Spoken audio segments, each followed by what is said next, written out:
Divorcee হয়ে বাবার বাড়িতে আসি আজ 1.5 বছর। আমার 3.5 বছরের ছেলে 1.5 বছর হলো তার বাবার স্বরও শুনতে পায় নাই। শুনেছি লোকটা নাকি অল্প বয়সে একটা মেয়েকে বিয়ে করে সুখেই আছে, আর আমি দিন রাত ভাবির খোটা মায়ের কথা শুনে দিন কাটছে আমার। ছোট ছেলেটা কত বায়না ধরে, কখনো খেলনা কিনে দেওয়ার, কখনো ভালো খাবার কিনে দেওয়ার। আমি এমন একটা হতভাগা মা, আমি আমার সন্তানকে কিছুই কিনে দিতে পারি না। না ওর বাবা ছেলেটার কোনো দায়িত্ব নিয়েছে, প্রেম করে বের হয়ে যে বিয়ে করেছিলাম দেখে আমার পরিবারও তার বিরুদ্ধে কোনো ব্যবস্থা নেয়নি। আমার ওপর রাগ সবটুকুই আমার ছেলের উপর ঝাড়ে সবাই।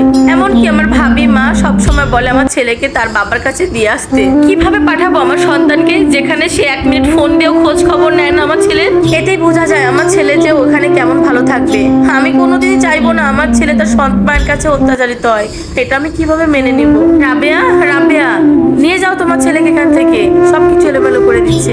ওই তো ভাবি আমার ডাকছে। নিজের বাড়ি অথচ পরের বাড়ির মেয়েও আমাকে কত কথা বলে। রান্নাঘরে বসেছিলাম আমি, ঘরে গিয়ে দেখলাম আমার ভাইয়ের মেয়ের খেলনাটা আমার ছেলেটা শুধু চেয়েছিল, তাতেই ভাবি আমার ছেলেকে থাপ্পড় দিয়ে দিয়েছে। আমাকে দেখে ছেলে ছুটে এসে আমার জোরে ধরে বলে, মা আমাকে ওই খেলনাটা কিনে দাও না। না, কোনো কিছু কিনে দেওয়ার সামর্থ্য আমার নেই, সেটা আমি আগেই বলেছি। আমার স্বামী বিয়ের পরে উচ্চ মাধ্যমিক পরীক্ষা আমাকে আর দিতে দেয়নি, তাই চাকরি করার কোনো যোগ্যতা আমার নেই।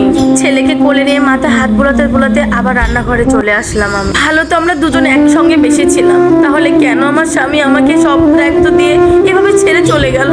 সংসার করতে চেয়েছিলাম, ইচ্ছে করে তো ডিভোর্স চাইনি আমি, তবু এই সমাজ ডিভোর্সি বলে আমার উপর কেন আঙুল উঠায়? কই আমার স্বামীকে তো ডিভোর্সি কেউ বলে না। রাস্তায় বের হতে পারি না, এলাকার কিছু আজে বাজে ছেলে খারাপ প্রস্তাব দেয়, খারাপ ইশারা করে। ভাবি শুনলে বলে, ডিভোর্সি মেয়েকে তো খারাপ কথা বলবেই, তোকে বিয়ে করার জন্য বলবে না। এসব কথা শুনেও আমার মা কিছুই বলে না। তখন অনেক কষ্ট হয়, একটা নারী হয়ে আরেকটা নারীকে এভাবে আঘাত করতে পারে কেমন করে? আমার না মাঝে মাঝে মনে হয় মেয়েরাই মেয়ের শত্রু। অনেক ছেলেকে তো বলতে শুনি ডিভোর্সি মেয়েকে দায়িত্ব নিতে চাই, কেন এমন পরিহাস?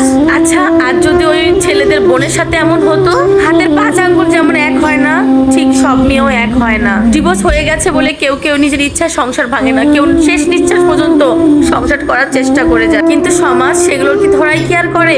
কিন্তু দেখো, ভদ্র সমাজে প্রেমিকের সঙ্গে বন্ধ ঘরে একত্রে থাকে, কিন্তু তাদেরকে কেউ আঙ্গুর তুলে কথা বলে না, কিন্তু তাদেরকে কেউ বলেও না তারা কলঙ্ক। কিন্তু বৈধভাবে সংসার করা মেয়েটাকে তালাকের পরে শুনতে হয় সে সমাজের কলঙ্কিনী। আমি চাই এই সমাজ আমাদের হেয় চোখে না দেখুক, পুরুষরা আমাদেরকে নিয়ে উপহাস না করে আমাদেরকে যোগ্য সম্মানটুকু দিক। আমরাও তো মানুষ, আমাদেরও তো একটা সম্মান আছে, দুঃখ আছে, কষ্ট আছে, আমাদেরও অধিকার আছে মাথা উঁচু করে বাঁচার। হ্যাঁ, আমি ডিভোর্সি, তবে আমি সমাজের কলঙ্কিনী না।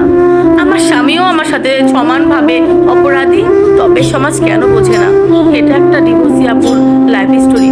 বিশ্বাস করেন আপুরা, এই গল্পটা পড়তে যেয়ে না আমি অনেক কষ্ট পেয়েছি, আমি কেঁদে ফেলেছি।